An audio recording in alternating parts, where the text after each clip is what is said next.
ஒரு சிறுகதையிலிருந்து ஒரு புதையல் கிடைக்கலாம். எத்தனையோ சிறுகதைகள் நெஞ்சத்துக்குள் அலைமோதுகின்றன. இன்றைக்கு நான் சொல்ல போகிற சிறுகதை எழுத்தாளர் சூடாமணி அவர்களினுடைய ஒரு சிறுகதை. நம்ம இந்த வாழ்க்கையில் நிறைய இழந்துட்டோம். சார் அதை ரொம்ப அழகாக படம் பிடித்து காட்டிக்கொண்டே வந்தார். எவ்வளவு இழந்து விட்ட வாழ்க்கை. யாரோ சொல்றாங்க என்ன சாப்பிடணும்னு, யாரோ சொல்றாங்க நீ it is time to stand அப்ங்குது. நம்மள ஏற்கனவே நான் நின்றுட்டு தான் இருக்கேன். நீ இதை சாப்பிடு, நீ இதை செய்ய.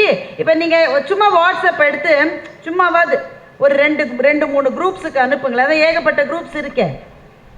இந்த ஃபேமிலி குரூப்னு ஒரு கொடுமை எல்லாருக்கும் இருக்கும். கொடுமைகளிலெல்லாம் பெரிய கொடுமை அது. அதில் இந்த அம்மாக்கள் என்ன பண்ணுன்னா கம்பல் பண்ணி பிள்ளைங்களையும் ஃபேமிலி குரூப்பில் சேர்க்கும். அம்மாக்களுக்கு என்ன தெரியாதுன்னா பிள்ளைங்கள்லாம் சேர்ந்து தனக்குள்ள ஒரு ஃபேமிலி குரூப் வச்சுருக்கோம். இந்த குரூப்பில் நீங்கள் என்ன போஸ்ட் பண்ணாலும் பிள்ளைங்க அதை காரி துப்பி அவங்க தங்களுக்குள்ளே பேசிப்பாங்க. சும்மா வாட்ஸ்அப் குரூப்பில் போடுங்களேன், நம்ம எல்லாரும் சேர்ந்து ஸ்ரீலங்காவுக்கு ஒரு பயணம் போனால் என்ன அப்படின்னு சும்மா போடுங்களேன். போக வேண்டாம். நீங்கள் போட்டிங்கன்னா அதை போட்ட 2 மணி நேரத்துக்குள்ளே நீங்கள் ஃபேஸ்புக்கு போனாலும் சரி, இன்ஸ்டாவுக்கு போனாலும் சரி, எதுக்கு போனாலும் சரி, ஸ்ரீலங்காவில் வந்து உங்களுக்கு சொர்க்கத்தை காட்டுகிற இடங்கள் இதெல்லாம். நீங்கள் ஸ்ரீலங்காவில் தங்க வேண்டிய நான் ஒன்ட்டு சொல்லலையேப்பா. நான் என் மச்சான்கிட்ட பேசிகிட்டு இருந்தேன். நீ மச்சான்கிட்ட பேசினாலும், மாப்பிள்ளைகிட்ட பேசினாலும், மருமகள்கிட்ட பேசினாலும் நீ ஃபோன்கிட்ட தான் பேசிகிட்டு இருக்க. Your phone is listening to you. இப்படி மற்றவர்கள் நம்மை கவனித்து கொண்டே இருக்கிற ஒரு உலகத்தில் நாம் வாழ்கிற போது பலவற்றை இழக்கிறோம். இழந்ததனுடைய பட்டியல் மிக பெரிது. நாங்கள் நம்மளாம் சின்ன பிள்ளையா இருக்கும்போது வீட்டு வாசலில் வித்துட்டு போவாங்களே, அந்த குரல்களை இழந்து விட்டோம். பார்த்தீங்களா? பாய் பாய் பாய்னு கத்திட்டு ஒருத்தர் கரெக்டாக போவார். இந்த பஞ்சு மிட்டாய் இருக்கிற சகோதரர் ஒருவர் போவார். அவர் ஒரு குச்சி வச்சுப்பார். குச்சி மேலே ஒரு பொம்மை இருக்கும். அந்த பொம்மையை பார்த்தா எப்படி பரவசமாக இருக்கும் தெரியுமா? அவர் இந்த கையில் இந்த ரோஸ் கலரில் ஒரு வாட்ச் ஒன்று, அதை விட ஒரு சுவையான இனிப்பை என் வாழ்க்கையில் நான் சாப்பிட்டதே இல்லை அந்த மிட்டாயை விட. எவ்வளவு இழந்திருக்கிறோம். இப்படி இழந்ததுன்னா பரவாயில்ல, ஏன்னா இழந்தது பல வேற ஒன்று கிடைக்கும் வாழ்க்கையில். ஆனால் மிகப்பெரிய இழப்பு என்று நான் நினைப்பது சகோதர சகோதரிகளுக்கு இடையிலே இருக்கின்ற அந்த ஒற்றுமை கலந்த ஒரு வாழ்க்கை. நீங்க ஒத்துக்கிறீங்களான்னு எனக்கு தெரியல, ஆனா முன்ன மாதிரி அது இல்லைன்னு தான் எனக்கு தோன்றுகிறது. சூடாமணி ஒரு கதை எழுதுகின்றார். அந்த கதையில் ஆரம்பத்தில் எல்லார் அவங்க அந்த கதையை எழுதி 40 வருஷத்துக்கு மேலே இருக்கும். ஆனால் அந்த கதையை கேட்டால் இப்போ நடக்கிற மாதிரியே இருக்கும். அதுதான் சூடாமணியினுடைய எழுத்தினுடைய சிறப்பு. சூடாமணி சில உடல் குறைபாடுகளால் அவங்க வீட்டை விட்டு பெரும்பாலும் வெளியே போயிடாத ஒரு எழுத்தாளர். வீட்டுக்குள்ளேயே தான் இருந்திருக்காங்க. ஆனால் வீட்டுக்குள்ளே இருந்து அவர்கள் அவதானித்த உலகம் என்பது அத்தனை பிரம்மாண்டமாக இருந்திருக்கிறது. இந்த கதையில் ஒரு அண்ணன் ஒரு தம்பி. அண்ணன் வந்து கலெக்டர் ஆஃபீஸில் பெரிய பதவியில் இருக்காரு. தம்பி ரொம்ப ரொம்ப ரொம்ப ரொம்ப சாதாரணமான ஒரு பதவியில் இருக்காங்க. இப்போ அண்ணனுக்கும் தம்பிக்கும் இருக்கிற உறவு எப்படி என்பது நான் சொல்லாமலே உங்களுக்கு விளங்குமே. அண்ணனும் தம்பியும் ஒருவரோடு ஒருவர் பேசிக்கொள்வதே கொஞ்சம் கொஞ்சமாக நிறுத்திட்டாங்க. அப்படியே அவங்க பேசினாலும் அவங்க வீட்டுக்காரமா அவர்கள் உரையாடுவதை விரும்புவதே கிடையாது. இப்போ இந்த தம்பி என்ன சொல்லிட்டான், அவனுக்கு நான்லாம் பெரிய விஷயம் இல்லை, அவன் கலெக்டர் ஆஃபீஸில் பெரிய பதவியில் இருக்கான், அமைச்சர்கள்லாம் அவன் வீட்டுக்கு வராங்க, கலெக்டர் அவன் வீட்டுக்கு வராங்க, நான் என்ன எதுக்கு ஒரு சாதாரண பியூன் மாதிரி ஒரு வேலையில் இருக்கேன், என்னை தம்பி நான் மதிப்பானா? இப்போ அண்ணனுடைய வீட்டில் ஒரு திருமணம் வருது. அண்ணனுடைய மகளுக்கு திருமணம். தகவல் யாருக்குங்க போனோம்? தம்பிகிட்ட எல்லாம் ஆலோசனை கேட்டிருக்கணும். ஆனால் பத்திரிக்கையெல்லாம் அடித்த பிறகுதான் அண்ணன் வீட்டில் கல்யாணம்னே தம்பிக்கு தெரிய வரும். உடனே தம்பி என்னுடைய மனைவி பொங்கி எழுந்து, அவங்களுக்கு என்ன பணக்காரங்க, நம்மள அவங்க மதிப்பாங்களா, நீங்கள் தான் போய் நின்று உங்கள் மரியாதையை கெடுத்துக்கிட்டீங்க. உடனே இவங்க 2 பேருக்கு சண்டை மூண்டு அண்ணன் வந்து பத்திரிக்கையை கொடுத்து அனுப்புகிறாரு. பத்திரிக்கையை கொடுத்து அனுப்புகிறாரு. ஏன் கொடுத்து அனுப்புகிறாரு?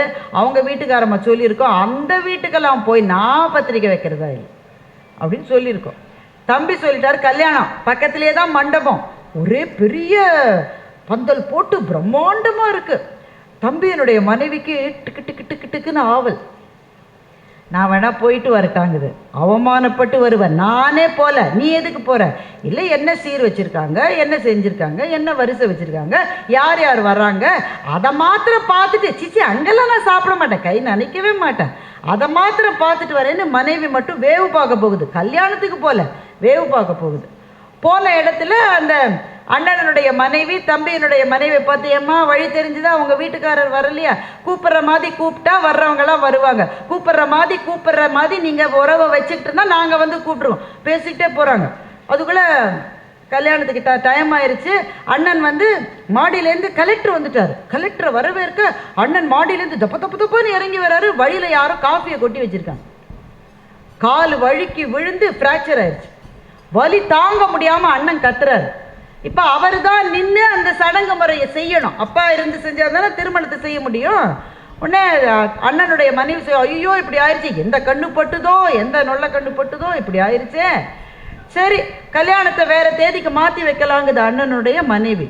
அண்ணன் சொல்ல அதெல்லாம் மாற்றி வைக்க முடியாது, கலெக்டர் வந்துட்டாரு, மினிஸ்டர் வந்துகிட்டே இருக்காரு, நான் அவங்களோட டேட்டை வாங்கி தான் இந்த தேதியை வச்சேன், மண்டபத்தை பிடிச்சிருக்கோம், அதெல்லாம் மாற்ற முடியாது, நீங்கள் இப்படி இருக்கிற போது எப்படி செய்ய முடியும். அண்ணன் சொன்னார், நான் நிற்க வேண்டிய இடத்துல நான் இல்லைன்னா நிற்கிறதுக்கு ஒரே ஒரு ஆளுக்கு தான் முடியும், என் தம்பியை போய் கூட்டிகிட்டு வந்தேன். உடனே தம்பி மனைவி அங்கே இருக்குல்ல, அது உள்ளுக்குள்ளே கிளுகிழுன்னு இருக்கும். அது சொல்லிச்சு, அவர் வரமாட்டார், கல்யாணத்தையே வராதவர், நீங்கள் வராதனா வராத கூடாதோ, நீ வா நான் வரணுமா, நாங்கள் என்ன நீங்கள் வச்ச ஆளுங்களா, நானே கூட சும்மா பார்த்துட்டு போகிறேன்னா அவர் அதுக்கு கூட வரல, நீங்கள் ஒன்றும் நினைக்காதீங்க, அவர் வரமாட்டார், நீங்கள் வேறு தேதியில் வைங்க. அண்ணா அவருக்கு அதுக்கெல்லாம் பதில் சொல்லலை. தன்னோட ஃப்ரெண்ட்ஸ் 2 பேரும் கூட, என் தம்பியை போய் நான் வர சொன்னேன்னு சொல்லு போ. அவங்க 2 பேரும் போயிட்டாங்க. மண்டபமே நிசப்தமாக இருக்கு. டிக்கு டிக்கு டிக்குன்னு கடிகார சத்தம் மாத்திரம் கேட்குது. முகூர்த்த நேரம் பக்கத்தில் வந்துகிட்டே இருக்கு.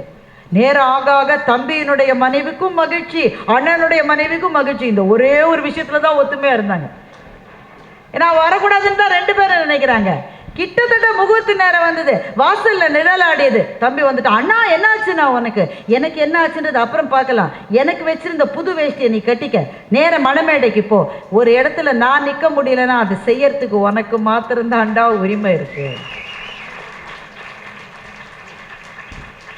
உடனே அண்ணன் மனைவி வந்து, அதாவது நான் அண்ணன் சொன்ன பேசாத, முதல்ல கல்யாணம் நடக்கட்டும், எல்லா பஞ்சாயத்தும் அப்புறம் வச்சுக்கலாம். இப்போ அந்தஸ்துல வித்தியாசம் இருக்கலாம், வாழ்க்கையில வித்தியாசம் இருக்கலாம், உங்களுக்கு 1000 நண்பர்கள் கிடைக்கலாம், 1000க்கு மேல ஃபேஸ்புக் ஃப்ரெண்ட்ஸ் கிடைக்கலாம், உங்களுக்கு பெரிய பெரிய அதிகாரிகள் உங்களுடைய வீட்டு வாசலில் வந்து நிற்கலாம். ஆனால் நீங்க இல்லாத ஒரு இடத்துல உங்களுக்கு பதிலாக நிற்பதற்கு ஒரே ஒருவருக்கு உரிமை இருக்கிறது, உங்கள் சகோதரனுக்கோ சகோதரிக்கோ மாத்திரம்தான் அந்த உரிமை இருக்கிறது. அப்படின்லாம் நான் சொன்னேனே தவிர சூடாமணி எழுதலை. இது சொல்லாமலேயே புரிந்து கொள்ள வேண்டிய இடத்தில் கதையை முடிக்கிறவர் தான் உண்மையான எழுத்தாளர். தம்பி மணமேடைக்கு விரைந்தான் என்பதோடு அந்த கதை முடிந்து விட்டது. அந்த கதையை படித்த உடனேங்க என்னன்னே தெரியல, கதை எழுதி 40 வருஷம் ஆச்சு, ஆனால் கண்களிலிருந்து சிந்துகிற கண்ணீர் இந்த நிமிஷத்து கண்ணீர், 40 வருஷம் பழைய கண்ணீர் அல்ல அது.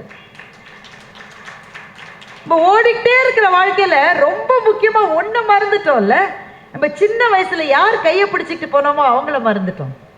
அதற்கு பிறகு 100 விஷயம் நமக்கு கிடைச்சிருக்கலாம். ஆனால் நம்முடைய இளமைக்கால வாழ்க்கையை நம்மோடு பகிர்ந்து கொண்டவர்களில் மிச்சம் இருக்கிறவர்கள் நம்முடைய அண்ணாவும் தங்கையும் அக்காவும் தம்பியும் தானுங்க.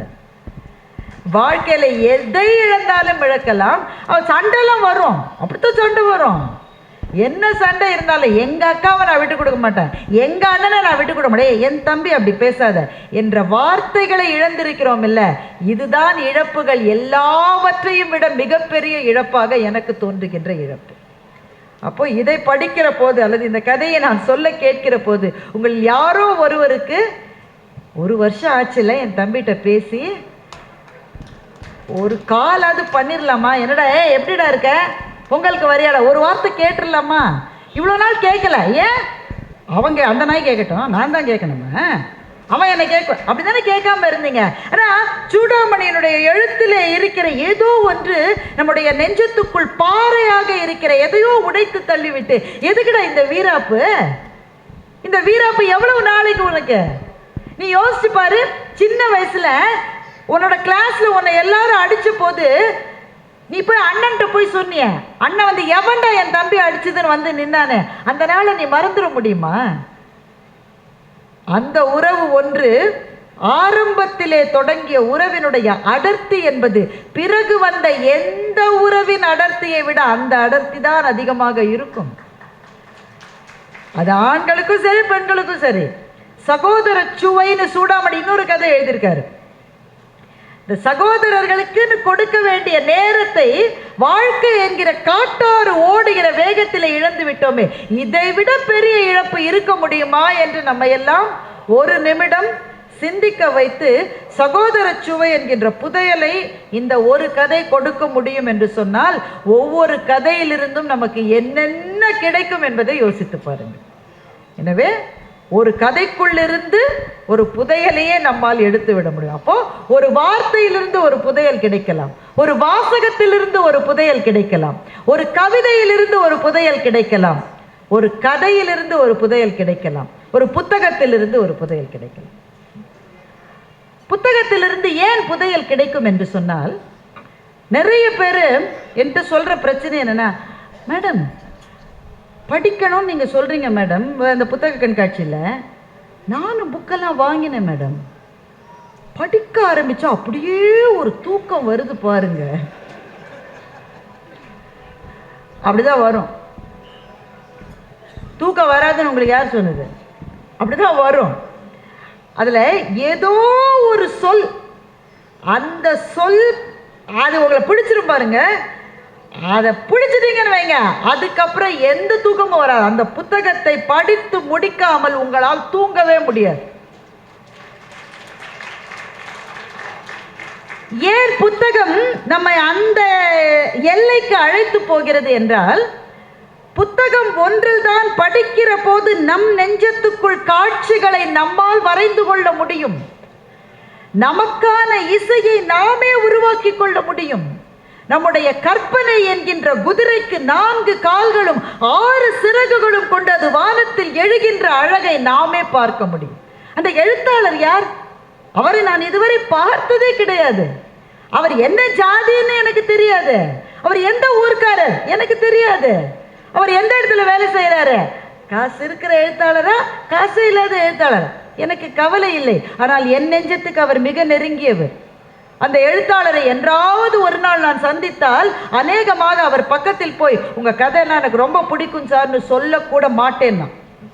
ஏனென்றால் எனக்கு தேவை அந்த எழுத்தாளருடைய உருவம் அல்ல, எனக்கு தேவை கதையிலிருந்து புறப்பட்டு வருகிற அந்த எழுத்தாளர் எனக்கு போதும். அவரை நான் நேரிலே பார்க்க வேண்டாம், பேச வேண்டாம், பழக வேண்டாம், அவர் எனக்கு நண்பராக கூட இருக்க வேண்டாம்.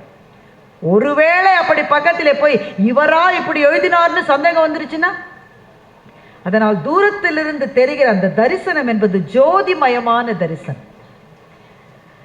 பெருமக்களே, சில கதைகள் நம்முடைய வாழ்க்கையில் நாம் செல்ல வேண்டிய பாதையை நமக்கு நிர்ணயமிட்டு காட்டுகின்றன. சில புத்தகங்களும் அப்படித்தான். 100 புத்தகங்களை சொல்ல முடியும், 100 புத்தகங்களை சொல்ல முடியும். ஆனால் நீங்க ஒன்றை யோசித்து பார்த்திருக்கிறீர்களா நண்பர்களே? ஒரு கலாச்சாரத்தை, ஒரு இனக்குழுவை சிதைக்க வேண்டும் என்று நினைக்கிறவர்கள் என்ன செய்யணும்? இந்த கலாச்சாரமே இங்க இருக்கக்கூடாதுங்க, இந்த செட்டே இருக்கக்கூடாதுன்னு நினைக்கிறவர்கள் என்ன செய்யணும்? அவங்க துப்பாக்கியை வச்சு சுடணும், அறிவாளை வச்சு வெட்டணும், இருக்கிற அத்தனை பேரும் குழந்தையிலிருந்து குஞ்சு குழுவான்லேருந்து அத்தனையும் கொல்லணும், அப்படித்தானே செய்யணும்.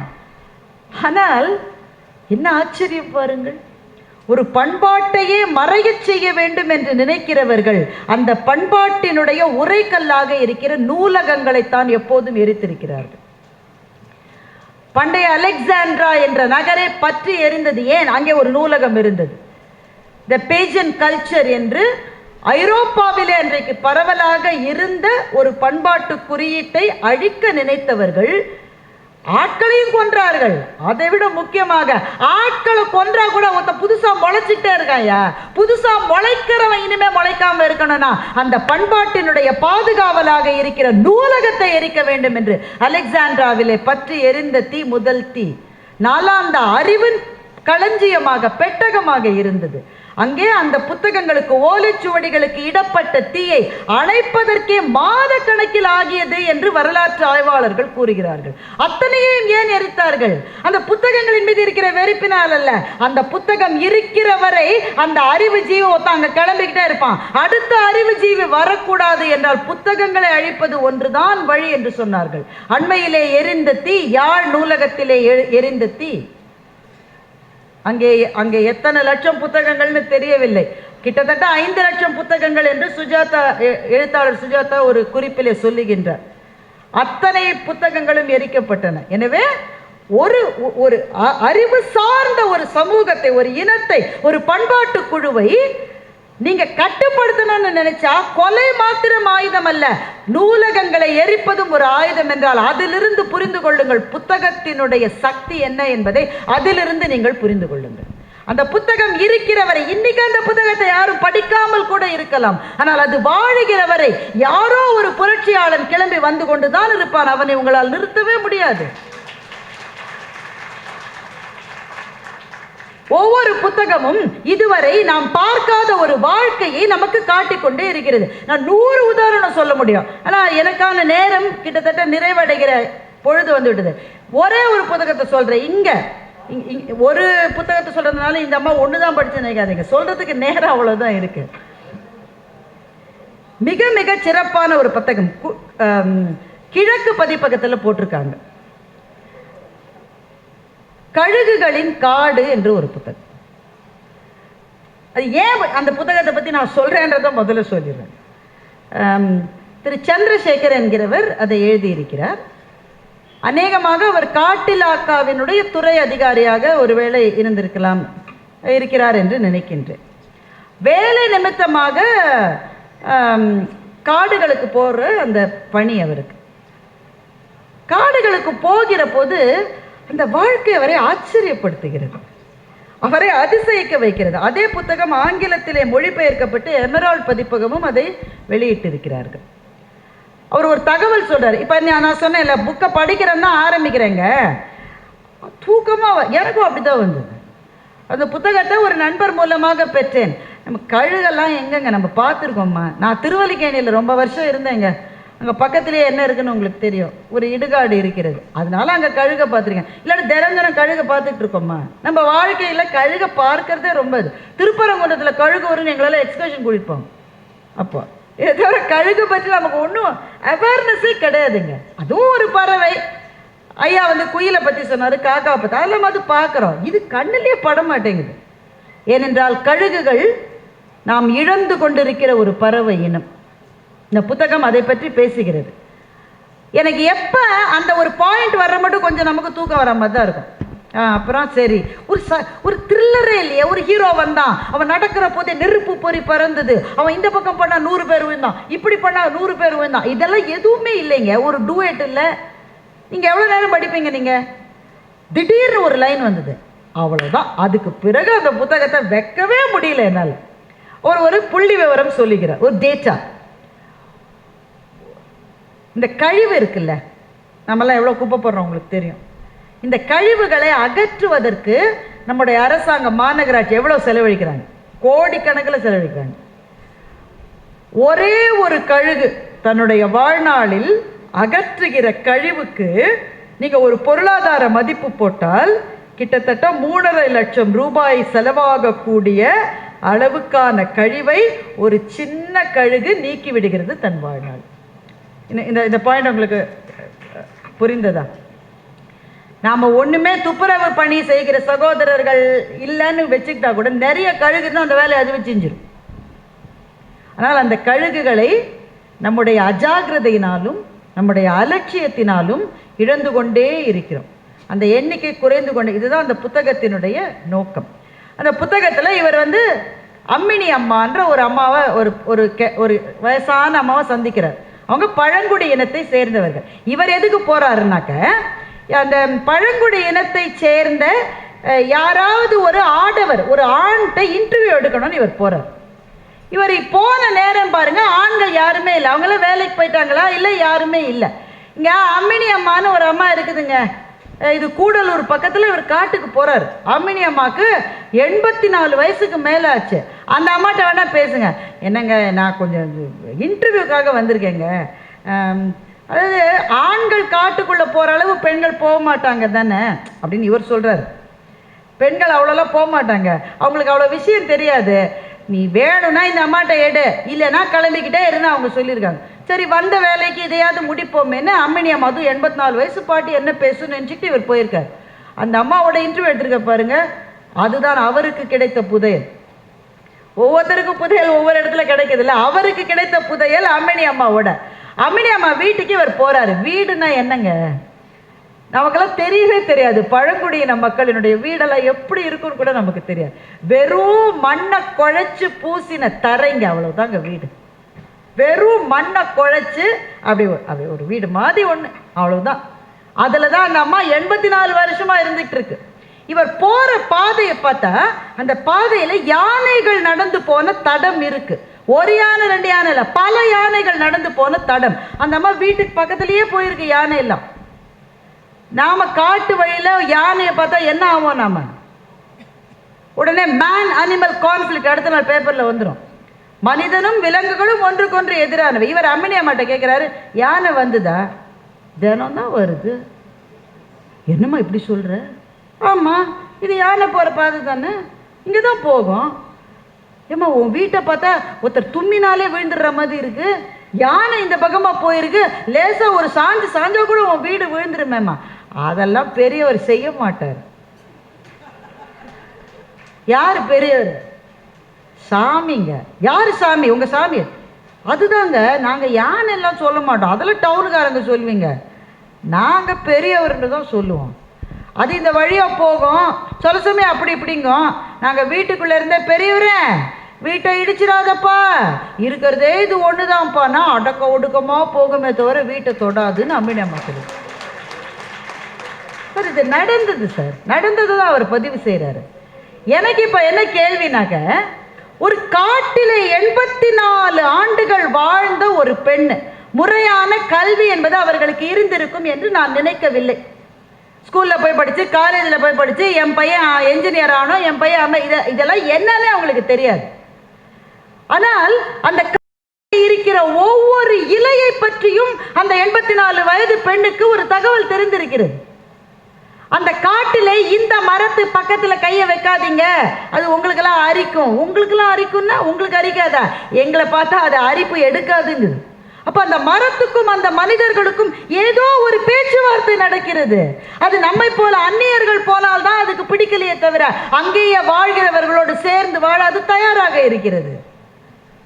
சார் அது வாழற இடத்தெல்லாம் நாம ஆக்கிரமிச்சுட்டு அது வீட்டுக்குள்ள வந்துருச்சுன்றோம். அதோடைய இடம் சார் அது. அதை அவர் பதிவு பண்றாரு. இன்னொரு சகோதரர் சொல்லி, ஒரு புது காட்டிலாக்க அதிகாரி சார்ஜ் எடுத்துட்டு போறாரு. அப்பதான் முதல் நாள் போயிருக்காரு. ஒரு பலா மரம் அப்படியே காய்ச்சு, அந்த மேல் இதுல இருந்து பெரும் பலா பார்த்த உடனே இவருக்கு அப்படியே, அது சாப்பிட்ற நேரத்தில் இதெல்லாம் சொல்லக்கூடாது, அப்படியே பலாமா. உடனே அந்த வழியா அந்த பழங்குடியினத்து இளைஞர் ஒருத்தர் போயிருக்காரு.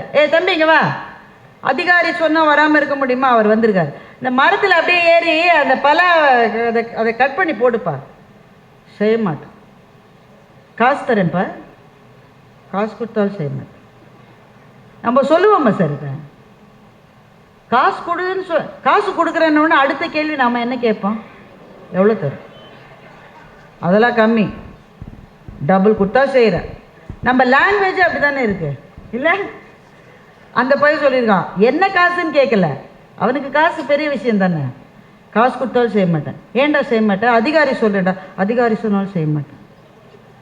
ஏய், அதிகாரி சொல்றது செய்யலைன்னா என்ன ஆகும் தெரியுமா? தெரியும், ஆனால் செய்ய மாட்டேன்.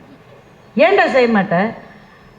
பலா மரத்தில் உச்சி கிளையில காய் காய்ச்சதுன்னா கொம்பனுக்கு தான் அது, நான் தொடக்கூடாது. கொம்பன்னா ஆண் யானை, யானைக்கானது அது, அதை நான் எடுக்கக்கூடாது. சார் சட்டம் போட்டு தண்டனைகளை டாக்குமெண்ட் பண்ண பிறகும் தவறுகள் நடப்பது நாம் வாழ்கிற இடங்களில். சட்டம் என்பது எழுத்தில் இல்லாமல், தண்டனை என்பது அமலில் இல்லாமல், காடு சொல்லுகிற நியதிகளுக்கு கட்டுப்பட்டு அந்த பழங்குடி சமூகம் வாழ்கிறது என்றால் அவர்கள் நாகரிகம் பெற்றவர்களா? நாம் நாகரிகம் பெற்றோம். அந்த ஒரு செகண்ட்ல அந்த பலாவக்காயை அந்த பையனால எடுக்க முடியும். அவனோட சக்தி அப்படிப்பட்ட சக்தி. நமக்கு தான் பலா பழத்தை கட் பண்ணுறதுக்கு எண்ணெயை கையில் தடவிக்கிட்டு வீட்டிலே இருக்கிறத பெரிய கத்தி கொண்டு வந்து, அந்த கத்தி அந்த அம்மா பிடிக்குது, இவர் தூக்கி தூக்கி போடுறாரு. அது அப்படியே இருக்குது. 4 ஆளை கூப்பிட்டு பழக்கா. அவனுக்கு அதெல்லாம் தேவையில்லை, அவன் ஒரு அடி வச்சா அது பழக்குது. ஆனால் செய்ய மாட்டான். அவன் ஏன் செய்ய மாட்டான்? காடு என்பது யாருக்கு எதை கொடுத்து நாம் எதை சாப்பிட வேண்டும் என்ற நியதிகளோடு இயங்குகிற ஒரு உலகம். ஒருவனுடைய சாப்பாட்டை அங்கே இன்னொருவன் தொடவே மாட்டான். அப்போ இதைத்தான் அம்மினி அம்மாட்ட அவருக்கு கேட்கிறாரு, நீ சொன்னா யானை எப்படி பாட்டி கேட்கும்? கேட்கும், சொல்ற விதமா சொல்லணும், சொல்ற விதமா சொல்லணும். எப்பா என் வீட்டில் எதுவும் செய்யாதப்பானா நாம பேசுறது அதுக்கு புரியும் என்று அம்மினி அம்மா சொல்லுகிறார். இப்போ இந்த புத்தகத்தை, கழுகுகளின் அந்த காடு என்ற புத்தகத்தை படிக்கிற போது எனக்கு ஒரு பெரிய வெளிச்சம் பாருங்க நண்பர்களே, பெரிய வெளிச்சம். நம்மை பொறுத்தவரையில் அறிவாளி என்பவன் யார்? யாரை நீங்கள் அறிவாளி என்று சொல்லுவீர்கள்? எங்கள் வீட்டு பக்கத்தில் ஒருத்தர் போய் பிஹெச்டிலாம் 4 PhD பண்ணியிருக்கார்.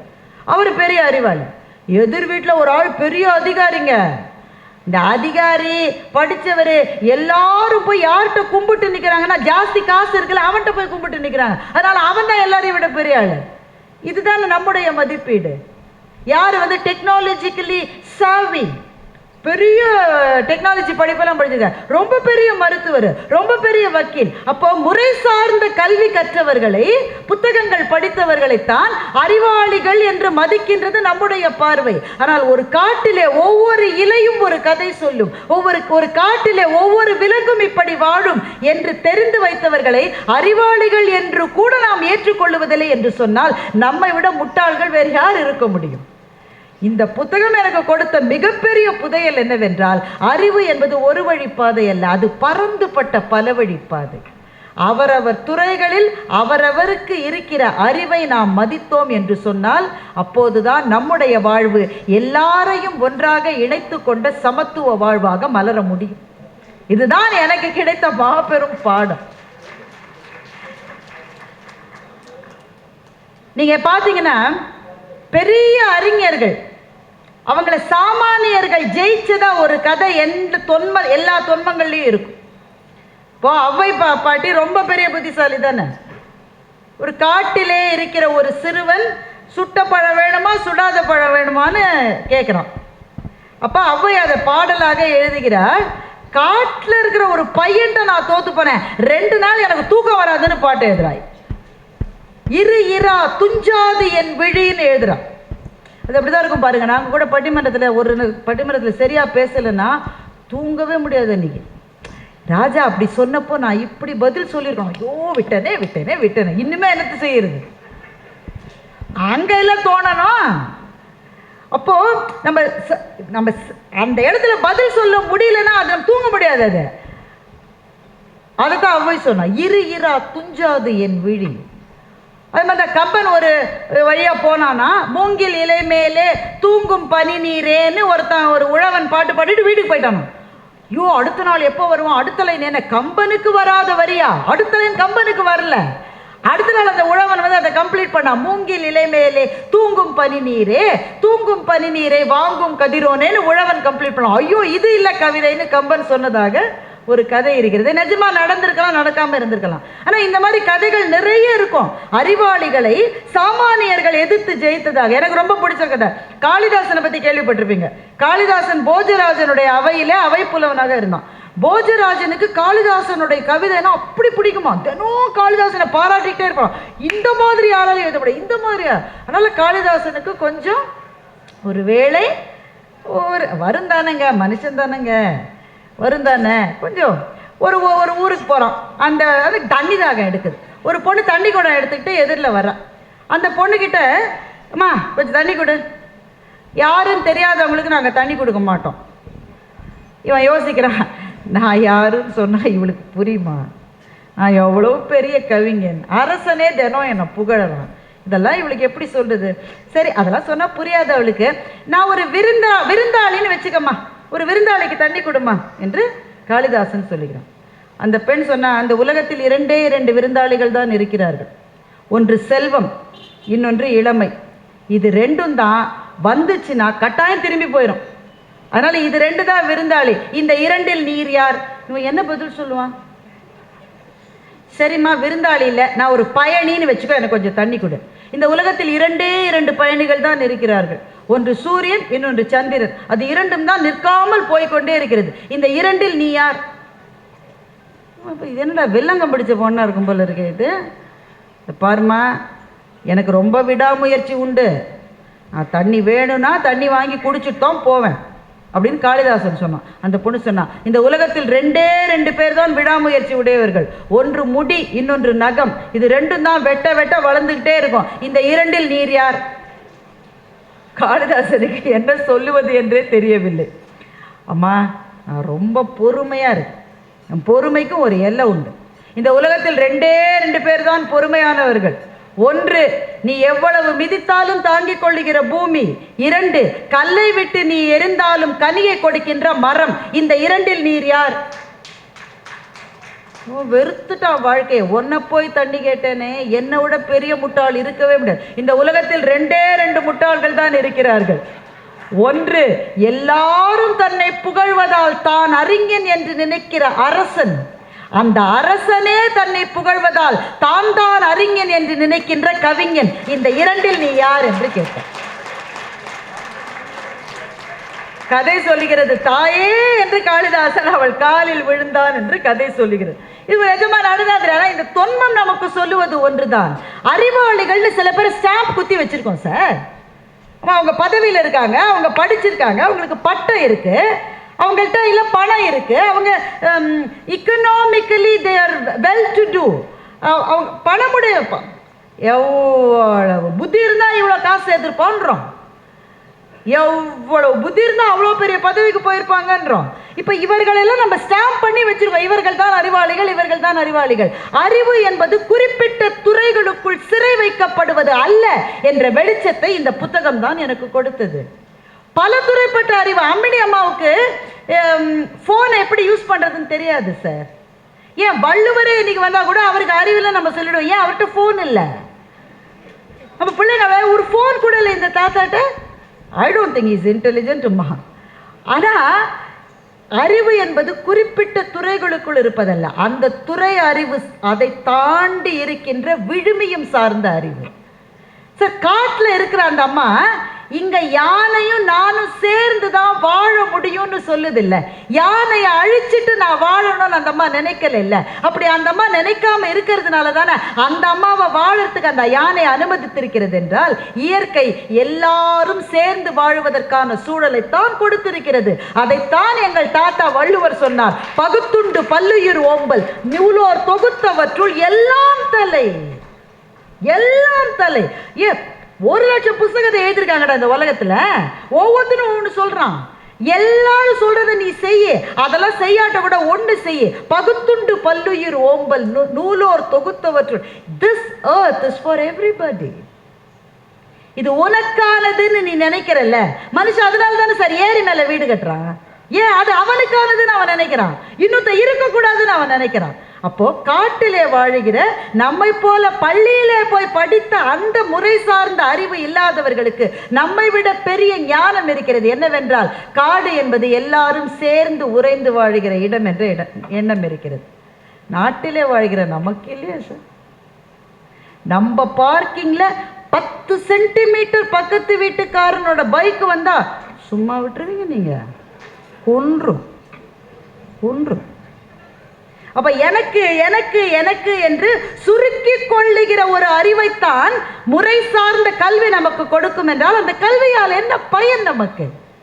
அந்த கல்விக்கான வாய்ப்பே இல்லாத அம்மினி பாட்டிக்கு காட்டில் எல்லாரும் சேர்ந்து தான் வாழணும் என்ற அறிவு இருந்தால் அந்த அம்மினி பாட்டி நம்மளோட புத்திசாலி தானே சார். இந்த வெளிச்சத்தை எனக்கு கொடுத்தது இந்த புத்தகம். இது ஒன்று மயக்குகிற சொற்கள் அதெல்லாம் ஒன்றும் கிடையாது. ஒரு ஒரு ஒரு அதிகாரியினுடைய டிராவல் லாக். அவர் பயணம் செய்கிறார், வேலைக்காக பயணம் செய்கிறார். பயணம் செய்கிற இடத்துல அவர் சந்தித்ததை பற்றி எழுதுகிறார். என்றால் உங்கள் ஒவ்வொருவருக்குள்ளேயும் ஒரு புத்தகம் இருக்கிறது. நீங்கள் படித்த புத்தகங்கள் அல்ல, உங்கள் வாழ்க்கையை உங்களால் எழுத முடியும்.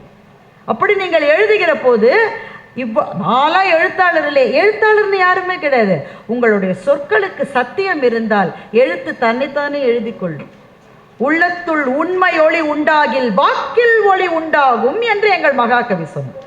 அப்ப மனசுக்குள்ள உண்மை இருந்து உண்மையத்தான் எழுதணும்னு நினைக்கிற எல்லாருமே எழுத்தாளர் ஆக முடியும் என்று சொன்னால், பெருமக்களே, ஐயா சொன்னதுபடி நாளைக்கு ரோபோக்கள் நம்மோட இந்த மாதிரி ஒரு கூட்டத்தில் ஒரு 40 வருஷம் நம்ம இருக்க மாட்டோம். யாராவது அப்போ சென்னை புத்தக கண்காட்சியில் ஒரு பேச்சாளர் பேசினால் இங்கே உட்கார்ந்து இருக்கிறவங்கள எதெல்லாம் ரோபோ எதெல்லாம் ஆளுன்னு அவருக்கு தெரியவே தெரியாது. அப்போ ஒரு வசதி பாருங்க, ரோபோக்கெல்லாம் ப்ரோக்ராம் பண்ணிடலாம். நான் என்ன சொன்னாலும் கை தட்டினாலும் ஒரு ப்ரோக்ராம் பண்ணிட்டான்னு வைங்க, நாங்கள் யாரும் சொல்ல வேணாம், நீங்கள் இன்னும் கை தட்டவில்லையே சொல்ல வேணாம். ஆள் கம்மியாக இருக்கா, காலியான இடத்துலலாம் உட்கார்ற மாதிரி 7 ரோபோவை ப்ரோக்ராம் பண்ணி அனுப்பினா முதல் ரோ பின்னாடி ரோ எல்லாம் ஃபுல்லாகிடும். ஆனால் என்ன, அந்த ரோபோக்களினுடைய கைத்தட்டலிலிருந்து ஒரு உண்மையான பேச்சாளருக்கு மன எழுச்சி வந்து பேச முடியாது. மனிதர்கள் ஒன்றை பார்த்து பரவசமடைந்து அல்லது வியப்படைந்து அந்த ஒரு உணர்வு வருகிறது பாருங்க, அப்பத்தான் கலைகள் வளரும். நாளைய உலகத்தில் artificial intelligence is going to rule everything என்றால் முதலில் நாம் இழக்கப் போவது கலைஞர்களை இழப்போம், எழுத்தாளர்களை இழப்போம், பேச்சாளர்களை இழப்போம். எதுக்கு பேச்சாளர்? ஒரு ரோபோ இதை விட நல்லா பேசிச்சே, இது மட்டும் அவங்க 100 இடத்துல பேசினது இந்த ஒரு ரோபோவை பேசுதுன்னா என்ன கூப்பிடுவீங்களா, ரோபோவை கூப்பிடுவீங்களா? ஆனால் ரோபோ ஏற்கனவே பேசினது தான் பேசும். இங்கே உங்களுக்கும் எனக்குமான ஒரு உணர்வு பாலம் அமைந்து அதில் உங்களிடமிருந்து வாங்கி நான் பேசுகிறேனே, அதை ரோபோவால் ஒரு நாள் செய்ய முடியாது. எனவே பெருமக்களே, நம்மை நாளைய ரோபோக்களிலிருந்து வேறுபடுத்த போவது நம்முடைய கலை ரசனையும் எழுத்தின் மீது நமக்கு இருக்கிற எழுத்து நமக்கு தருகிற பரவசமும் என்று சொன்னால் அந்த பரவசத்தை செழிக்கச் செய்கின்ற இது போன்ற புத்தக கண்காட்சிகள் மேன்மேலும் பெருக வேண்டும். எந்த புத்தகத்திலும் தூக்கம் வரும், ஆனால் தூக்கம் வராத ஒரு புள்ளியை தொட்ட பிறகு தூக்கம் வராது என்று நம்புகிற வாசகர்கள் வேண்டும்.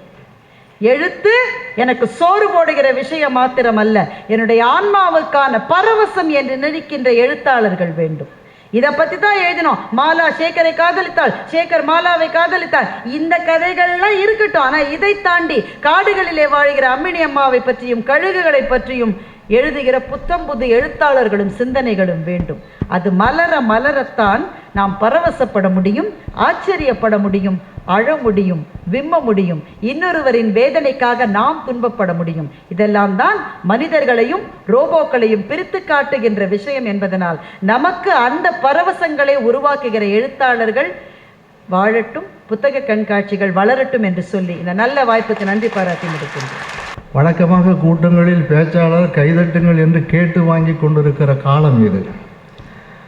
ஆகவே நீங்கள் கைதட்டுகிற போது எனக்கு என்ன ஆச்சரியம் என்றால், நாங்கள் இன்னும் ரோபோக்கள் ஆகவில்லை என்கிற ஆச்சரியம்.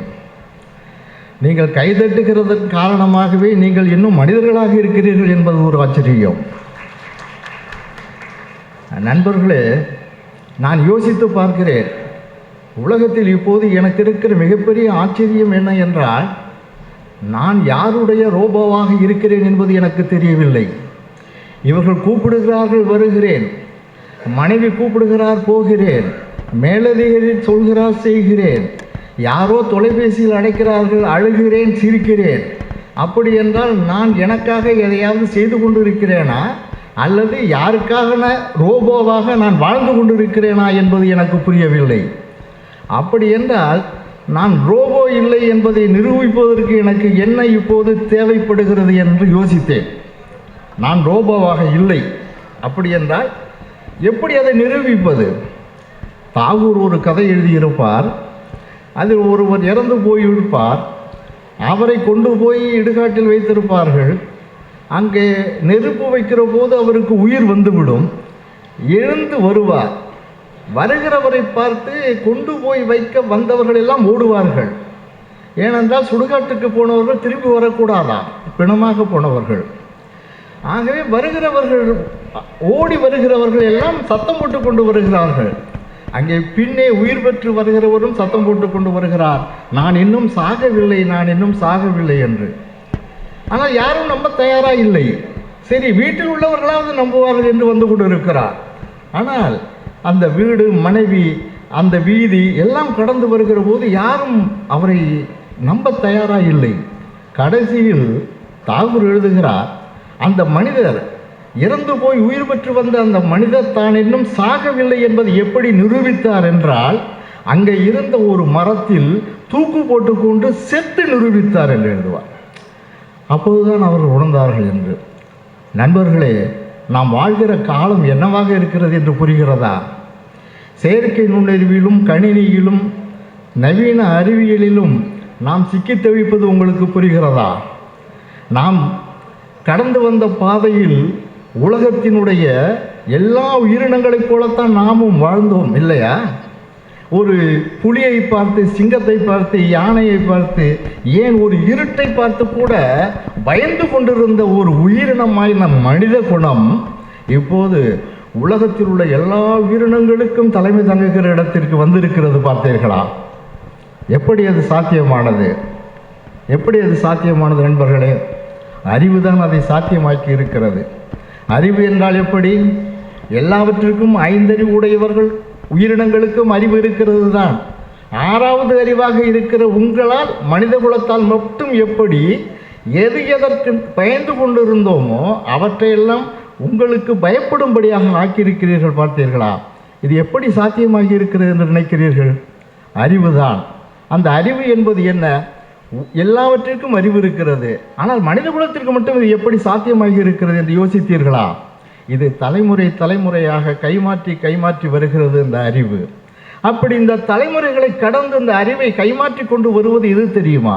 புத்தகமாக இருக்கிறது.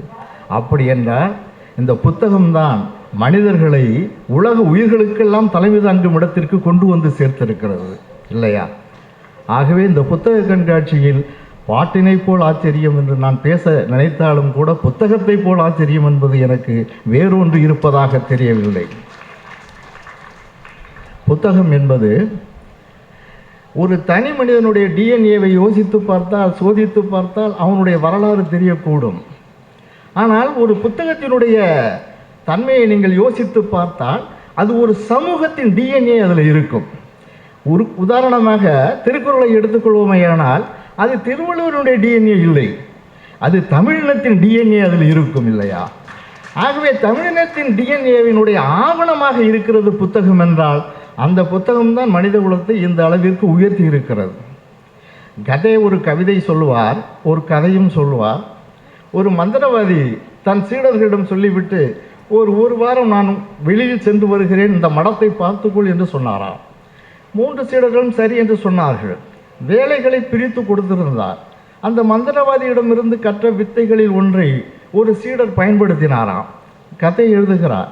என்ன பயன்படுத்தினார் என்றால், ஒரு தொடப்பக்கட்டையை எடுத்து அதில் தன்னுடைய மந்திர வித்தையை ஏற்றி தனக்கு பதிலாக பக்கத்தில் இருந்து ஆற்றில் தண்ணீர் கொண்டு வர பணித்தாராம். தொடப்பக்கட்டை நாள்தோறும் தண்ணீர் கொண்டு வர ஆரம்பித்தது. தண்ணீர் கொண்டு வந்து கொண்டே இருக்கிறது. தண்ணீர் கொண்டு வந்து ஊற்றி மடம் நிரம்பி வழிகிறதாம். ஆனால் போன மந்திரவாதி இன்னும் வரவில்லை. மடம் நீரில் மூழ்கி கொண்டு இருக்கிறது. எப்படி நிறுத்துவதென்று தெரியாத அந்த சீடன் அந்த தொடப்பக்கட்டையை 2ஆக வெட்டி போட்டான். என்ன நடந்தது தெரியுமா நண்பர்களே? 2 தொடப்பக்கட்டையும் தண்ணீர் கொண்டு வர ஆரம்பித்தது. அப்போது கதை சொல்கிறார், மந்திரவாதி வரும் வரை அவரால் காத்திருக்க முடியவில்லை. கதை சொல்கிறார், உன்னால் கட்டுப்படுத்த முடியாத எதையும் நீ கண்டுபிடிக்காதே இல்லையா?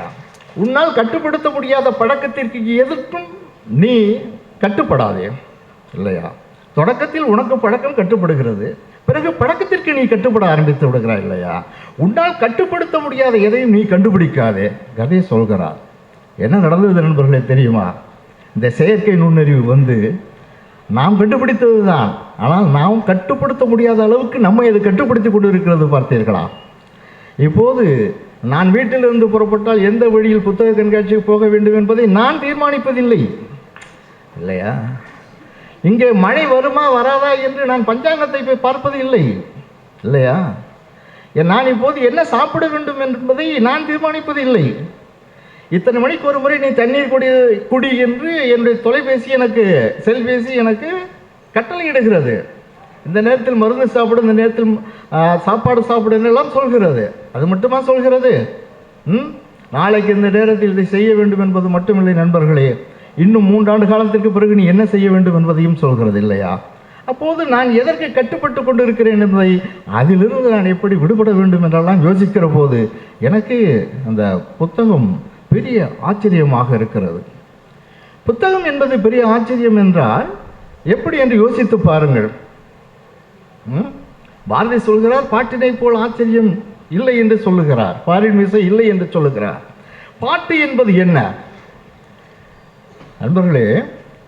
ஓசை இசையாகி பாட்டாகிறது இல்லையா? ஓசைதான் இசையாகி பாட்டாகிறது.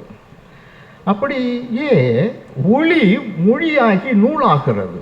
சரியா?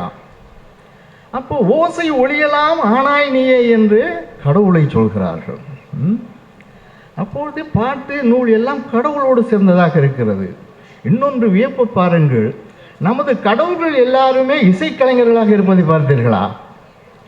இசைக்கருவி இல்லாத ஒரு கடவுளை சொல்லுங்களேன். முருகனை எடுத்துக்கொண்டால் அவரும் மயிலில் இருப்பார், அதாவது நாட்டியம் ஆடும். வேறு எல்லா இசை பாருங்கள், பிரம்மர் என்ன செய்வார், நாரதர் என்ன செய்வார், சிவபெருமான் கையில் என்ன இருக்கிறது, சரஸ்வதி கையில் என்ன இருக்கிறது, எல்லா கடவுள்களும் ஏதோடு இசைக்கருவியோடு இருப்பார்கள். பாட்டினை போல் ஆச்சரியம் என்று பாரதி சொன்னதில் அது ஒரு நுட்பம் இருக்கிறது. அப்படியானால் பாட்டு எதற்காக என்று யோசித்து பாருங்கள் நண்பர்களே. சப்தம் இருக்கிறதே, அந்த சப்தம் நம்மை பயமுறுத்தும். மௌனமாகவே இருந்து பாருங்களேன், அந்த இடம் எப்படி இருக்கிறது என்று பாருங்கள்.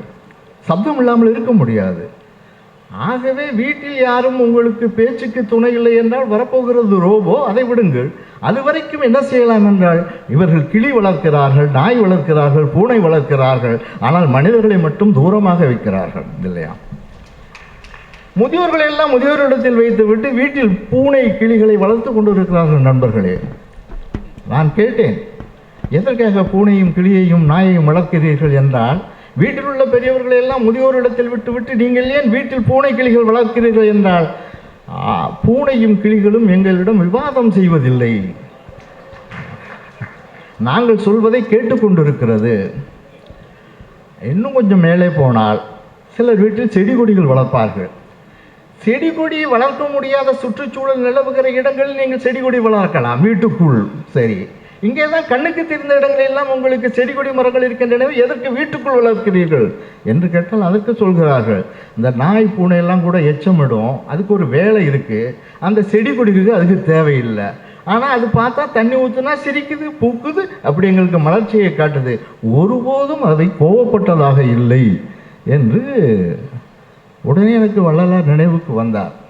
என்ன, வாடிய பயிரை கண்டபோதெல்லாம் வாடினேன் என்றார் வள்ளுவர். என்ன வாடிய பயிரை கண்டபோதெல்லாம் வாடினேன் என்றாரே வள்ளலார், அவருக்கு பயிர் வாடினால்தான் கவலையா? அப்படின்னா களை செடிகள் இருக்கின்றனவே, அது வாடி போனால் அவருக்கு கவலை இல்லையா? பயிர் என்றால் உங்களுக்கு பயன்படக்கூடியது தானே, பயன்படக்கூடிய ஒன்று தான் வாடினால் உங்களுக்கு கவலையா வள்ளலாரே என்று பாரதியாரை போலவே வள்ளலாரை ஒரு முறை கேட்க தோன்றியது. அதுக்கு வள்ளலார் சொன்னார், எனக்கு எல்லாமே பயிராகத்தான் தெரிகிறது என்றார். களை பயிர் என்றால் நீங்கள் பயன்பாட்டின் அடிப்படையில் பிரித்து கொள்ளலாம், எனக்கு எல்லா செடிகளுமே பயிராக தெரிவதனால் வாடிய பயிரை கண்டுபோதலாம் என்று அவர் சொன்னதாக சொன்னார். நண்பர்களே, இப்படி எங்கு பார்த்தாலும் நாம் இப்போது உயிரோடு நடமாடிக்கொண்டிருந்த மனிதர்கள் என்பதை நிரூபிக்க வேண்டிய கட்டாயத்தில் இருக்கிறோம் இல்லையா? இது கடந்த எந்த காலத்திலும் தேவைப்படாத ஒரு மனிதர்களுக்கு தேவைப்படாத ஒன்றாக இருந்தது. நான் மனிதன் என்று தன்னை நிரூபித்துக் கொள்ள, நான் உயிரோடு இருக்கிறேன் என்று தன்னை நிரூபித்துக் கொள்ள, நான் ரோபோ இல்லை என்று தன்னை நிரூபித்துக் கொள்ள. ஏனென்றால் சீனாவிலெல்லாம் பார்த்தீர்கள் என்றால் ரோபோக்களை கடைக்கு சென்று பொருள்கள் வாங்கி வர செய்கிறார்கள். குழந்தைகளை பார்த்து வர ரோபோக்கள் இருக்கின்றன.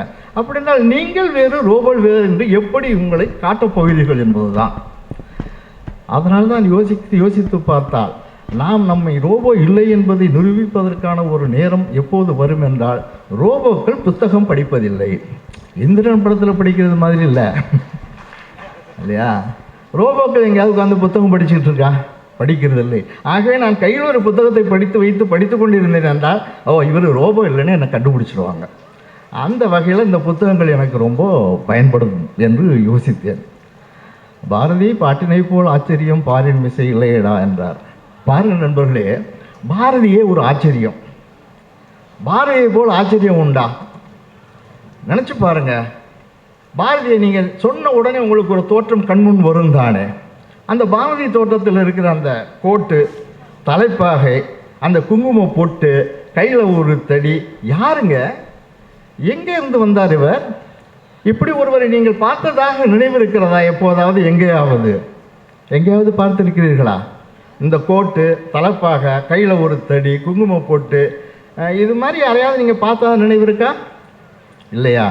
நண்பர்களை, குடுகுடுப்பைக்காரரை பார்த்தால் இப்படி தானே இருப்பார்கள், இல்லையா? நினச்சி பாருங்க, கையில் ஒரு குடுகுடுப்பு வச்சுருந்தா அதுதான் பாரதியா? பாரதிக்கு எப்படி இந்த தோற்றம் கொடுத்ததுயா? அல்லது தோற்றத்தை பாரதி விரும்பி எடுத்துக்கொண்டது ஏன்? எப்போதும் ஒரு நேரத்தில் இந்த தோற்றத்தோடு பாரதி இருந்திருக்க கூடும். அதுதான் பாரதி என்று நம்ம மனத்திரையில் பதிய வைத்துக் கொண்டோமே எப்படி? யோசித்து பார்த்தேன் நண்பர்களே. ஒரு முறை பாரதியை கேட்டேன், என்ன பாரதி, இதுவா உங்கள் தோற்றம்? காரைக்குடிக்கு போனால் கூட நீங்கள் இப்படித்தான் உட்கார்ந்துருக்கீங்க. அங்கே ஒரு படத்தில் மனைவியோடு இருக்கும்போதும் இப்படித்தான் உங்களை பார்க்க முடிகிறது. என்ன பாரதி, நீங்கள் ஒரு குடுகுடுப்பைக்காரரா என்று கேட்டேன். பாரதி சொன்னார், இவங்க இல்லை, பாரதியார் சொன்னார், ஆமாம் அப்படின்னார். அது ஒரு நினைவு சின்னமாக நான் வைத்திருக்கிறேன்னார். என்ன பாரதி, அப்படி உங்களுக்கு ஒரு நினைவு சின்னம் இருக்கிறது இப்படி ஒரு குடுகுடுப்பைக்காரர் வேடத்தில் என்று கேட்டேன். பாரதி சொன்னார், உங்களுக்கு நினைவு இருக்கிறதா? வேணுகோபால் நாயக்கர் என்பவரை உங்களுக்கு ஞாபகம் இருக்கிறதா என்று கேட்டார். யார்? அந்த புதுச்சேரியில் இருந்தாரே அவரா என்றேன். ஆமாம். அவருடைய அம்மா பெயர் கூட அம்மாக்கண்ணு தானே என்றேன். ஆமாம். இப்போது நினைவு இருக்கிறதா? அம்மாக்கண்ணு வீட்டுக்கு நான் ஒரு முறை போன போது இந்த உளவுத்துறையினர் என்னை சுற்றி வளைத்து கொண்டார்கள் என்பது உங்களுக்கு நினைவு இருக்கிறதா? வரலாற்றில் படித்திருக்கிறேன். அந்த உளவுத்துறை அதிகாரிகளுக்கு பயந்துதான் நான் இந்த வேடத்தோடு அம்மாக்கண்ணு வீட்டுக்கு போனேன். அங்கே தான் போவதற்கு முடியாது என்றால் நீங்கள் போகாமல் இருப்பது தானே, ஏன் போனீர்கள் என்றால் சாப்பிடுவதற்கு போனேன். வேணுகோபால் நாயக்கர் வீட்டில் தான் அம்மாக்கண்ணு தான் அவருக்கு சாப்பாடு பரிமாறுகிறார்கள். சாப்பிட போன இடத்தில் போகிற போது அங்கே உளவு அதிகாரிகள் அது பிரெஞ்சு பகுதி புதுச்சேரி, அங்கே இவரை கைது செய்ய முடியாது. ஆனால் பாரதியாரை நோட்டமிடுகிறவர்கள் சுற்றி வந்து கொண்டு இருக்கிறார்கள். அப்போது பாரதி அம்மாக்கண்ணு வீட்டுக்கு முன்னால் போய் நின்று குடு குடு குடு குடுன்னு நல்ல காலம் பிறக்குது நல்ல காலம் பிறக்குதுன்னு கொடுக்குடு பாடுகிறார். குரலை வச்சு கண்டுபிடிச்சிட்டாங்க அம்மாக்கண்ணு, ஆஹா பாரதியார் வந்திருக்காருன்னு. உடனே யாராவது குடுகுடுப்பக்காரரை உள்ளே கூப்பிடுவாங்களா? இவங்கள குடுகுடுப்பக்காரரை உள்ளே கூப்பிட்டு போய் சாப்பாடு போடுறாங்க. ஆனால் வெளியில் அந்த உளவுத்துறைன்னு நிற்கிறாங்க. வெளியில் வந்தால் பாரதியாரை அழைச்சிட்டு போடுவாங்க. என்ன பண்ணுறதுன்னு தெரியல. அப்போ அம்மாக்கண்ணு தன் மகளுடைய உடையை பாரதியாருக்கு போட்டு குங்குமப்பொட்டை நெற்றியில் வைத்து அவரை தப்பிக்க வைக்கிறார்கள். இப்போது தெரிகிறதா, பாரதியார் நெற்றியில் இருக்கிற குங்குமப்பொட்டு சாதாரண விபூதி பொட்டு குங்குமப்பொட்டு அல்ல, ஒரு பெண்ணின் நெற்றியில் இருக்கிற குங்குமப்பொட்டு போல இருக்கும். அப்படி பாரதியார் தப்பித்த ஒரு நினைவாக, அந்த இடத்தில் இருந்து பாரதியாரை தப்பிக்க வைத்த அம்மாக்கண்ணுவின் நினைவாக அந்த படத்தில் அந்த தோற்றத்தில் நான் இருக்க விரும்பினேன் என்று பாரதியார் சொன்னதாக நான் நினைக்கிறேன். இன்னொரு வகையிலும் அந்த குடுகுடுப்பை வேடம் பாரதியாருக்கு பொருந்தும் தானே. நல்ல காலம் பிறக்குது நல்ல காலம் பிறக்குதுன்னு பாரதியார் எழுதினார் இல்லையா?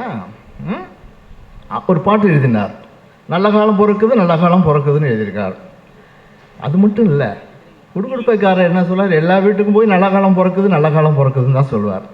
அப்போ இதுவரைக்கும் இருந்த காலம் சரியில்லைன்னு தான் ஆகும் இல்லைங்களா, எல்லா ஜோசியக்காரங்கன்னு சொல்வதை போலவே. ஆனால் என்ன பாருங்க, பாரதி இன்னொரு குடுகுடுப்பைக்கார ஜோசியம் ஒன்று சொல்லியிருக்கார். அங்கே என்ன சொல்கிறாரு, ஆடுவோமே பள்ளு பாடுவோமே ஆனந்த சுதந்திரம் அடைந்து விட்டோம் என்று. இப்போ இந்தியாவின் சுதந்திரத்துக்கு ஒரு ஜோசியம் சொன்ன குடுகுடுப்பைக்காரர் பாரதியாராக இருக்கிறார் இல்லையா? நல்ல காலம் பிறக்குதுன்னா எதிர்காலம் தானே சொல்லணும். அப்போ ஆனந்த சுதந்திரம் அடைந்து விட்டது என்று எப்படி இறந்த காலத்தில் சொன்னார்? அப்படின்றால் பாரதி வருங்காலத்தையே இறந்த காலமாக்கி சொல்லியிருக்கிறார் என்று தெரிகிறது. அப்படியான ஒரு குடுகுடுப்பைக்காரராக, இந்தியாவின் சுதந்திரத்தினுடைய ஜோசியத்தை சொன்ன குடுகுடுப்பைக்காரராகவும் பாரதியார் அந்த தோற்றத்தில் இருக்கிறார். இது பாரதியை பார்க்கிற போது நமக்கு வருகிற அதிசயம். பாட்டினை போல் பாரதியை பார்க்கும்போதும் நமக்கு வருகிற அதிசயம். அடுத்தது பாருங்கள் நண்பர்களே, கனகலிங்கத்துக்கு அவர் பூணூல் போட்டது உங்களுக்கு தெரியும். ஒரு திருக்குளத்தாருக்கு, பட்டேல் இனத்தவருக்கு பூணூல் போட்ட கதை நமக்கெல்லாம் தெரியும். கனகலிங்கத்துக்கு பூணூல் போட்டதை பார்த்து விட்டு அவரோடு வேலை செய்கிற இன்னொருத்தரும் எனக்கும் பூணூல் போடுங்கன்னு வந்து கேட்டார். அவருக்கு பேர் மாணிக்க பண்டாரம். அந்த மாணிக்க பண்டாரம் அந்த உப்பளம் பகுதியில் இருக்கிற அந்த பட்டியலின மக்கள் வாழுகிற பகுதியில் இருக்கிற ஒரு கோயிலின் பூசாரி. அந்த கோயிலின் பூசாரி எனக்கும் ஒரு போடுங்கன்னு சொன்னார். பாரதி அந்த மாணிக்க பண்டாரத்துக்கும் பூணூல் போட்டு இருக்கிறார். என்ன அதிசயம் என்றால், அன்னை பராசக்தி காளி என் காளி என்றெல்லாம் பாடிக்கொண்டிருந்த பாரதி அந்த மாணிக்க பண்டாரம் பூசை செய்கிற அந்த சாமி பேரிலும் பாட்டு எழுதியிருக்கிறார் என்பதுதான். ஒரு பட்டியலின மக்கள் வணங்குகிற தெய்வத்தை பற்றியும் பாட்டு எழுதியிருக்கிறார். தேடி உனை சரணடைந்தேன் தேச முத்து மாறி என்று அந்த பாட்டை எழுதியிருக்கிறார். சாதிகளிலே இடைப்பாப்பா என்று சொல்லிவிட்டு போனது மட்டுமில்லை, அவர் இப்படி கடவுள் வழிபாட்டில் கூட அந்த சாதி வேற்றுமைகளை எல்லாம் உடைத்தெறிந்து போயிருந்த அந்த தன்மையை பார்க்கிற போது பாரதியின் மீது பாரதி பற்றிய ஆச்சரியம் பன்மடங்கு விரிந்து கொண்டே போகிறது. இது பாரதி பற்றி நமக்கு இருந்த ஆச்சரியம். பாரதிக்கு ஏதாவது ஆச்சரியம் இருந்திருக்க முடியுமா? ஒன்று சொல்கிறார், என்ன? பாட்டினை போல் ஆச்சரியம் பாரின் மீசை இல்லை என்று. எந்த பாட்டை சொல்லுகிறார் அவர்? அவர் கண்ணன் பாட்டு எழுதியிருக்கிறார், பாப்பா பாட்டு எழுதியிருக்கிறார், குயில் பாட்டு எழுதியிருக்கிறார். எந்த பாட்டினை போல் ஆச்சரியம் இல்லை என்று அவர் சொல்கிறார்? உங்களுக்கு தெரியும், கடவுளை யாராவது வேலைக்காரனாக பார்ப்பாங்களா? அது வேலைக்காரன் பண்ணுற எல்லா தில்லுமுழுகளையும் பற்றி சொல்கிற கடவுளை யாராவது பார்ப்பாங்களா? கண்ணனை காதலனாக பார்க்குறது சரிங்க, தாயாக பார்க்கலாம், தந்தையாக பார்க்கலாம், குழந்தையாக பார்க்கலாம். சேவகனாக கண்ணனை பார்க்கிறார் பாருங்க. இது அவருடைய பாடல்களில் நாம் பார்க்கிற ஆச்சரியம். அந்த பாப்பா பாட்டு பாருங்க, ஓடி விளையாடு பாப்பாலாம் சொல்கிறார்ல, பாரதி கிட்ட கேட்க முடிஞ்சால் கேட்கலான்னு நினச்சது. இந்த பொய் சொல்லக்கூடாது பாப்பான்னு பாப்பாவுக்கு போய் சொல்கிறீங்களே, அந்த யாருக்கிட்ட பொய் சொல்ல கற்றுக்கிட்டுச்சு? அதுக்கு பொய் சொல்ல கற்றுக் கொடுத்தவர்கள் யார்? அவங்கள தானே பாரதி நீங்கள் சொல்லியிருக்கணும். போய் சின்ன குழந்தைய பார்த்து பொய் சொல்லக்கூடாது பாப்பா அப்படின்னு சொல்கிறீங்களே, இது என்ன சாதிகள் இல்லையடி பாப்பான்னு சொல்கிறீங்க? அது வளர்கிற காலத்தில் சாதிகள்லாம் போட்டும், அது வளரும்போது பொய் சொல்லக்கூடாதுங்கிறதுக்காக இப்போ சொன்னீங்களா பாரதி அப்படின்னு சொன்னால், பாரதி என்ன பதில் சொல்லியிருப்பார்னு நினைக்கிறீங்க? இல்லை, பொய் சொல்லக்கூடாது பாப்பான்னு அந்த பாப்பாவுக்கு யாராவது ஒருத்தர் சொல்லுவாங்கள்ல, அப்படி சொல்லும்போது அவங்க முதல்ல பொய் சொல்லாமல் இருக்கிறதுக்கு முயற்சி பண்ணுவாங்க. ஆகவே பொய் சொல்லக்கூடாது பாப்பா என்று சொல்வது பாப்பாவுக்கு சொல்லப்படுவதில்லை, பாப்பாவுக்கு சொல்லித்தருகிறவர்களுக்கு சொல்லப்பட்ட நீதி அப்படின்னு பாரதியார் சொன்னார். இப்படி அவருடைய பாடல்களில் தேடி எடுத்துட்டு தேடி தேடி போனால் கடைசியில் நிற்பது குயில் பாட்டு. குயில் பாட்டு பாரதிக்கு அந்த குயில் மீது, அதுக்கு அவர் வைத்த பெயர் குயில் தான். அப்புறம் குயில் பாட்டுன்னு அது பதிப்பில் வந்திருக்குன்னு வச்சுங்க. பாரதிக்கு குயில் மீது ஏன் இந்த அளவு ஈடுபாடு என்று யோசித்து யோசித்து பார்த்து, பாரதிக்கு குயில் மீது இந்த ஈடுபாடு வருவதற்கு காரணம் என்ன? நண்பர்களே, பறவைகளில் குயில் ஒரு விசித்திரமான பறவை. விசித்திரமான பறவையினுடைய விசித்திரமான காதலை சொல்கிறார் பாரதியார் குயில் பாட்டில். பறவைகளில் குயில் எப்படி விசித்திரம் தெரியுமா? அது கூடு கட்ட தெரியாது. பாடிக்கொண்டிருப்பதற்கு எப்படி கூடு கட்ட தெரியும் இல்லையா? ஆகவே குயிலுக்கு கூடு கட்ட தெரியாது தானே. ஆனால் அந்த குயில் முட்டையிடுவதற்கு ஒரு கூடு வேண்டும். அது எங்கேயாவது ஒரு காக்கா கூடு கட்டி இருக்கும். ஆனால் காக்கா கூடு கட்டி முட்டையிடுவதற்கு முன்பாக, அதாவது வெறும் கூட்டில் குயில் போய் முட்டையிடாது, சரிதானே? ஏது முட்டையிட்டு இருக்கிற காக்கா கூட்டில் தான் போய் குயில் முட்டையிடும். ஆனால் நண்பர்களே, அந்த காக்கா முட்டையிட்டு இருக்கிற கூட்டில் எப்போதும் ஏதேனும் ஒரு காக்கா அடைகாத்து கொண்டு இருக்கும், இன்னொரு காக்கா இரையிட போயிருக்கும். முட்டையை தனியாக விட்டுவிட்டு காகங்கள் போவதில்லை. அப்போது கூட்டில் அடைகாத்து கொண்டிருக்கிறது எப்போதும் காக்கா என்றால், அந்த இடத்தில் போய் எப்படி குயிலால் முட்டையிட முடியும்? யோசித்து பார்த்தோமா? சரி, இன்னொரு ஆய்வு பாருங்கள் என்ன சொல்லுகிறது என்றால், ஒரு வயிற்றில் இருக்கிற அந்த முட்டை இருக்கிறதே, அந்த முட்டை எப்போது அதற்கு தோடு, அந்த ஓடு இருக்கிறதே, அந்த ஓடு எப்போது அதற்கு உருவாகிறது என்று அறிவியலறிஞர்கள் சொல்லுகிறார்கள். நீங்கள் அந்த பெட்டை கோழியை சமைத்து சாப்பிடுகிறவர்களை கேட்டால் தெரியும். இன்றைக்கு முட்டையிட்ட கோழியை வெட்டி சமைத்து சாப்பிட்டால் உள்ளே முட்டைகள் இருக்கும், ஆனால் ஓடு இல்லாமல் இருக்கும். நாளைக்கு முட்டையிடும், அந்த கோழி உயிரோடு இருந்தால் நாளைக்கு முட்டையிடும் தான், அதுக்கு ஓடு வரும் தான். அது எப்போது அந்த ஓடு அந்த முட்டையின் மீது வருகிறது என்றால், அது முட்டையிடுவதற்கு முன்பு 2 மணி நேரத்துக்கு முன்பு தான் அந்த தோடு அதன் மேல் உருவாகிறதாம். சரியா? அப்போது இந்த குயில் தான் முட்டையிடுவதற்கு 2 மணி நேரத்துக்கு முன்பாகத்தான் தான் முட்டையிட போகிறோம் என்பதை தெரிகிறது. அந்த முட்டையிடுவதற்கான இடம் எங்கே என்பதை அதுக்கு பிறகுதான் தேட வேண்டும். முடியுமா? முன்பே பார்த்து வைத்திருக்கலாம். ஆனால் இந்த பெண் குயில் மட்டும் சேர்ந்து முட்டையிட முடியாது. ஏனென்றால் அங்கே ஆண் காகம் ஒன்று அடைகாத்து கொண்டு இருக்கும். அப்படி என்றால் இந்த பெண் குயில் ஆண் குயிலுக்கு இதை தகவல் சொல்லுகிறது, நான் முட்டையிடும் நேரம் வந்து விட்டது, நாம் ஏற்கனவே தேடி பார்த்து வைத்திருக்கிற ஒரு கூட்டிற்கு சென்று தான் முட்டையிட வேண்டும் என்று. எந்த கூட்டில் காகம் இல்லாமல் இருக்கும் என்று தேடி பார்த்தா எல்லா கூட்டிலும் காகம் இருக்கும். எந்த கூட்டில் முட்டை இருக்கிறது என்று பார்த்து வைத்திருக்கிறார்கள். அந்த ஆண் குயிலும் பெண் குயிலும் பார்த்து வைத்திருக்கிற கூட்டை தேடி 2ம் போகின்றன. அப்போது போகிற போது முதலில் ஆண் குயில் போய் அந்த அடைகாத்து கொண்டு இருக்கிற அந்த கூட்டிற்கு அருகில் உள்ள பக்கத்து கிளையில் உட்காருகிறது. அந்த கிளையில் உட்கார்ந்தவுடன் அடைகாத்து கொண்டு இருக்கிற அந்த காகம் இதை விரட்டுவதற்கு எழுந்து வருகிறது. எழுந்து வந்தவுடன் அந்த ஆண்குயில் வேகமாக வெளியே எங்கும் பறந்து போய்விடவில்லை, பக்கத்து கிளைக்கு தாவி செல்கிறது. இதுவும் கொஞ்சம் கொஞ்சமாக விரட்டி போகிறது. அப்படியே அந்த அடைகாத்து கொண்டிருந்த காகத்தை ரொம்ப தூரம் அழைத்து கொண்டு போய்விடுகிறது ஆண் காகம். அந்த நேரத்தில் அந்த பெண் குயில் அங்கே முட்டையிட்டு விடுகிறது. நண்பர்களே, இவ்வளவு சிரமங்களுக்கு பதிலாக ஒரு கூட்டை கட்டி இருக்கலாமே என்றால் அதுக்கு கொடுப்பினை இல்லை. சரி,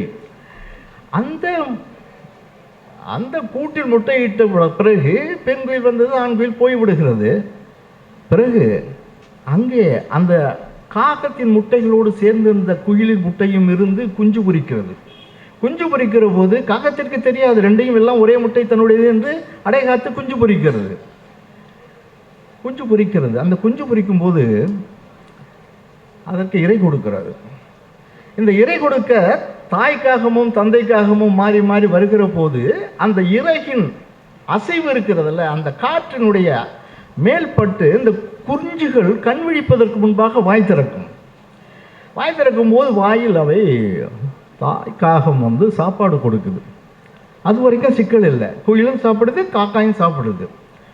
கொஞ்சம் வளர்ந்தவுடன் என்ன நடக்குது என்றால், தாய்க்காகம் உணவை கொடுக்கிற போது குயிலும் காக்கை குஞ்சும் குயில் குஞ்சும் வாயை திறக்கிற போதே சத்தத்தோடு திறக்கிறது.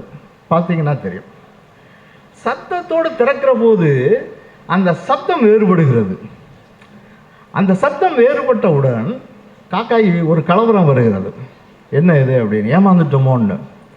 அப்புறம் அடுத்தடுத்த நாள் என்ன ஆகுது, 2 குருவிகளும் வாயை திறந்து சிவப்பாக வாயை திறந்து இருக்கிற போது அந்த தாய்க்காகம் தன்னுடைய குஞ்சுக்கு மட்டும் சாப்பாட்டை கொடுத்து விட்டு இந்த குயில் கத்துக்கிற அந்த குஞ்சு இருக்கிறதே அதன் வாயில் குத்துக்கிறது, ரத்தம் வருகிறது. இந்த குயில் குஞ்சுக்கு ஏதாவது காரணம் தெரியுமா?